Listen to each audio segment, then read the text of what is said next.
बाहर से लॉक था। तो अगर कोई गाड़ी बाहर से लॉक नहीं हो सकती तो बाहर से, ये कौन कह रहे हैं कि बाहर से लॉक हो गया है? ये झूठ को फैलाया जा रहा है।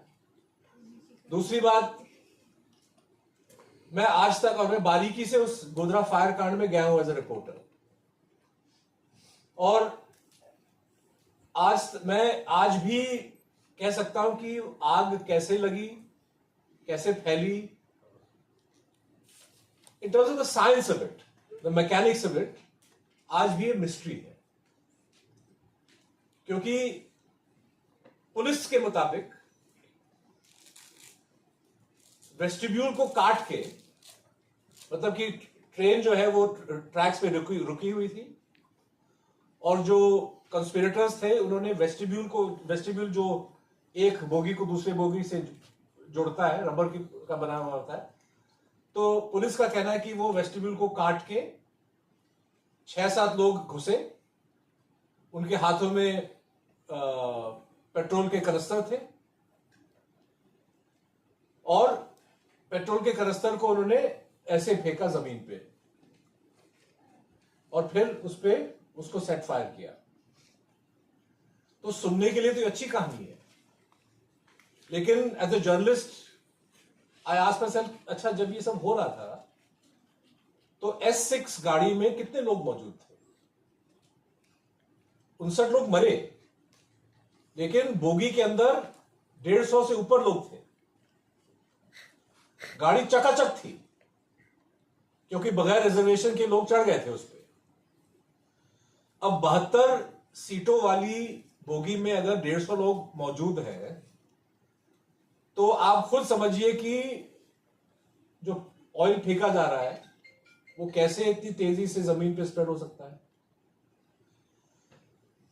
हर बोगी का कॉरिडोर इतना नैरो होता है, वही एक रास्ता है जिसके थ्रू लिक्विड जा सकता है। और सबसे इंटरेस्टिंग बात कि कोर्ट में और पुलिस केस में एक भी मुसाफिर ने, एक भी पैसेंजर ने यह बयान नहीं दिया कि हां हमने कुछ ऐसे लोगों को देखा जो अंदर आए और जिन्होंने कनस्तर के थ्रू तेल फेंका। लेकिन इस सवाल को कोई जर्नलिस्ट नहीं उठा रहा है। और एक जो है कहानी गढ़ी जा रही है। मैं ये नहीं, मतलब उसमें 59 लोग मरे, इसमें कोई दो राय नहीं है। वो हिंदू थे, इसमें कोई दो राय नहीं थे। उनका मरना या उनका कत्ल नाजायज था, कोई दो राय नहीं है, कोई डिस्प्यूट नहीं है। क्राइम था, सजा मिलनी चाहिए, बिल्कुल मिलनी चाहिए। लेकिन कैसे हुआ? Was it a pre plan conspiracy जिसको पुलिस स्टोरी के थ्रू के थियरी के मुताबिक अंजाम ऐसे दिया गया कि ट्रेन में घुस के 8 लोगों ने पेट्रोल फेंका? लेकिन अगर वो कहानी सही है तो जिन सवालों को मैं उठा रहा हूं उसका जवाब कोई नहीं दे रहा है। या कोई और कॉम्बिनेशन ऑफ सर्कमस्टांसेस थे, थोड़ा सा एक्सीडेंट, बाहर से लोग पत्थर फेंक रहे हैं, हो सकता है कि एक आग से लिपटा हुआ एक पत्थर का जो एक काकड़ा जो है वो बोगी के अंदर गिर के किसी चीज को तो क्या। और ये सवाल इसलिए जायज है क्योंकि अगर रेल की बोगी इतनी आसानी से, इतनी जल्दी से आग से जो है डिस्ट्रॉय हो सकती है, तो ये हर मुसाफिर के लिए, हर ट्रेन पैसेंजर के लिए एक बहुत इंपॉर्टेंट इशू है, रेलवे सेफ्टी का। तो एक प्रश्न जो passenger safety, rail safety, law and order, 5-6 उसके पहलू हैं। इसको एक रिड्यूस किया गया कि ये टेररिस्ट एक्ट है, प्री प्लान कंस्पिरेसी, और इसके चलते फिर, और उसको इसलिए बताया गया ताकि 1200-1300 लोगों का जो कत्ल हुआ स्टेट में उसके बाद, उसको जस्टिफाई करने के लिए। जैसे 1984 में हमारे आदरणीय प्रधानमंत्री राजीव गांधी, ये शायद आप लोगों ने सुना नहीं होगा क्योंकि आपकी उम्र इतनी नहीं है, लेकिन इस साल जो है, इस नवंबर को, it was the 40th anniversary of the massacre of Sikhs in Delhi in 1984। 1984 में, अच्छा आप में से कितने लोग हैं, हाथ उठाइए, जिन्होंने नवंबर 1984 के कत्लेआम के बारे में पढ़ा होगा? एक भी नहीं। आप लोगों को मालूम नहीं था कि हिंदुस्तान की राजधानी में इंदिरा गांधी के कत्ल के बाद सिख नागरिकों पे हमला हुआ, लगभग 3000 लोगों का कत्लेआम हुआ 3 दिन में। और कत्लेआम इसलिए हुआ क्योंकि उन दिनों की रूलिंग पार्टी कांग्रेस पार्टी ने यह चाहा कि सिखों को एक तरह से they should be taught a lesson, क्योंकि इंदिरा गांधी का कत्ल जो है सिख बॉडीगार्ड ने किया। 3 दिन के लिए पुलिस ने गुंडों को खुला छूट दिया और बहुत बेरहमी से सारे शहर में सिखों को चुन चुन के निकाल के मारा गया। पंजाब से कुछ ट्रेन्स आ रही थी, ट्रेन्स को बॉर्डर पे रोक के सिख पैसेंजर्स को निकाल के मार दिया गया। और उन दिनों के जो प्रधानमंत्री थे, नए बन के आए थे, उनका बयान दिसंबर 1984 में जब उनसे पूछा गया कि भाई ये कैसे हुआ आपके देखरेख में, जैसे नरेंद्र मोदी से भी पूछा गया कि कैसे हुआ, तो 2002 के बारे में, तो राजीव गांधी का जवाब था कि भाई जब एक बहुत बड़ा पेड़ गिरता है तो धरती हिलती है। ये लॉजिक जो है प्रधानमंत्री ने दिया। ठीक उसी तरह गुजरात के मुख्यमंत्री ने उन दिनों बयान दिया कि भाई जब क्रिया होती है तो प्रतिक्रिया होगी। तो क्रिया मतलब गोधरा कांड, क्रिया होती है तो प्रतिक्रिया होती है। अब एज ए जर्नलिस्ट हमारे लिए चुनौतियां क्या है कि आप इन चीजों को फेयरलेसली आप इसको रिपोर्ट करें। 1984 में आप हैरान होंगे कि जो सच्चाई सड़कों पे साफ दिख रही थी कि कांग्रेस पार्टी के कार्यकर्ता ने गुंडों को ऑर्गेनाइज करके पुलिस की देखरेख में सिखों को चुन चुन के मार रही थी, यह सच्चाई सड़क पे साफ दिख रही थी। पत्रकार घूम रहे थे, लेकिन उन दिनों के अखबारों में आपको यह हकीकत नहीं मिलेगा।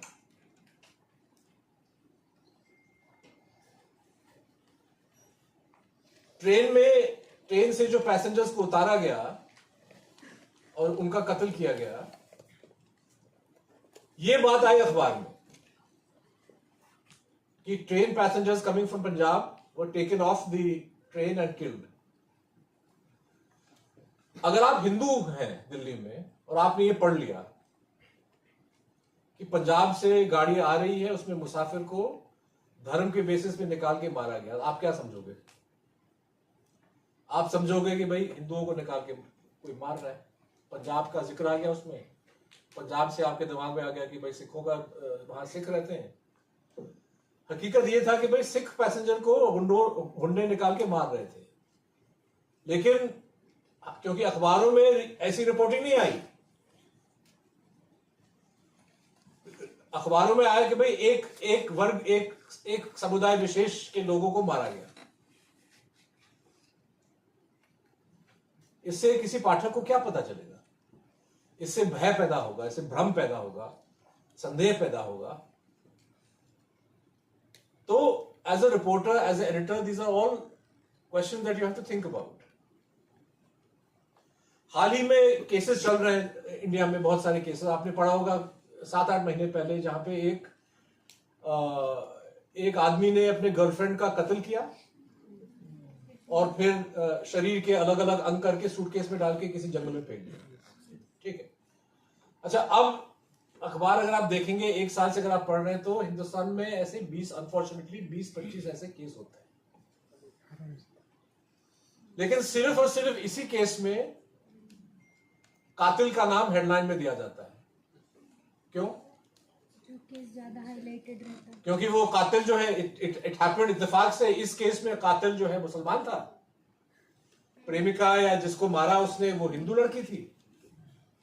तो जो एक सोशल क्राइम है हमारे देश में, एक पेट्रियार्कल कंट्री में, जहां पे मतलब औरतों पे वायलेंस एक तरह से जायज ठहराया जाता है, और इसकी एक सीमा तक अगर कोई इसको ले जाता है तो कोई किसी का कत्ल भी कर लेता है, उसको लगता है कि मैं अपने आप को बचा लूंगा। ये सामाजिक बीमारी है हमारे यहाँ। इस सामाजिक बीमारी को नजरअंदाज करते हुए आपने इसको एक कम्युनल इशू में पेश किया।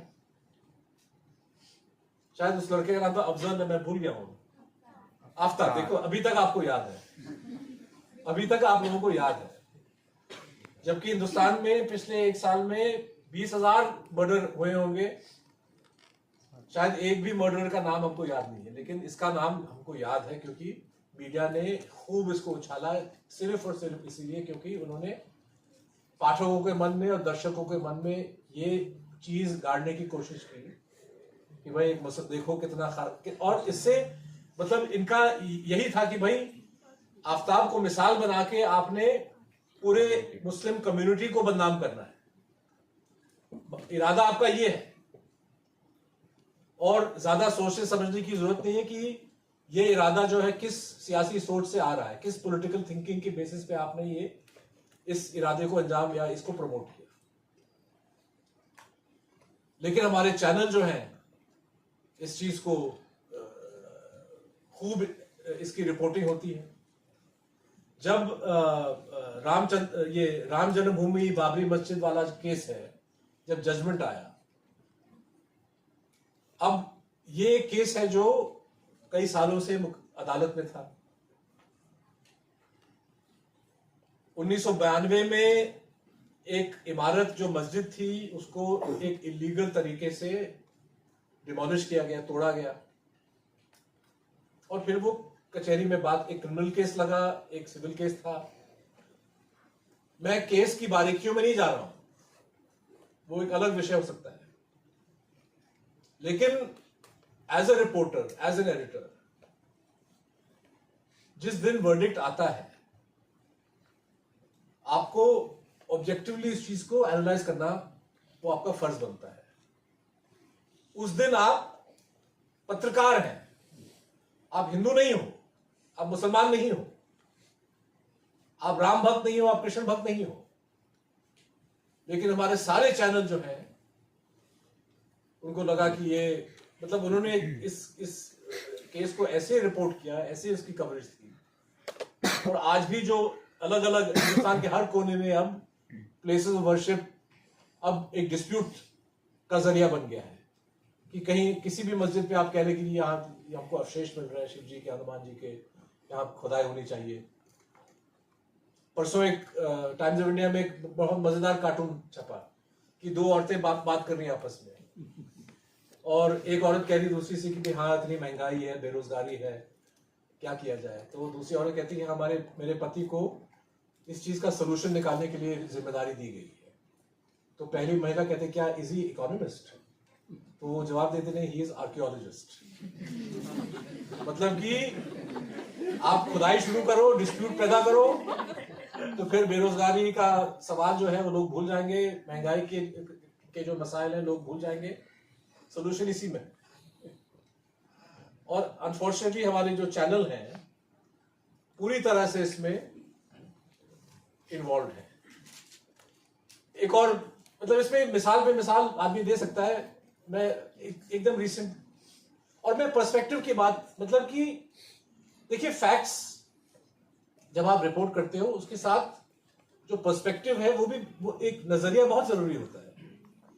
आपने पढ़ा होगा बांग्लादेश में हाल ही में एक इस्कॉन, मतलब कि हरे कृष्णा मूवमेंट का जो एक कार्यकर्ता है, ये अलग बात है कि हरे कृष्णा वालों बांग्लादेश में उन्होंने इसको अब कह रहे हैं कि हमने इसको निकाल दिया, ये हमारा बंदा है ही नहीं, लेकिन उस बात छोड़िए, मतलब मतलब एक हरे कृष्णा डिवोटी या एक इसको लीडर बोलते हैं, जो भी बोलते हैं, इनके खिलाफ बांग्लादेश में केस दर्ज हुआ सेडिशन का।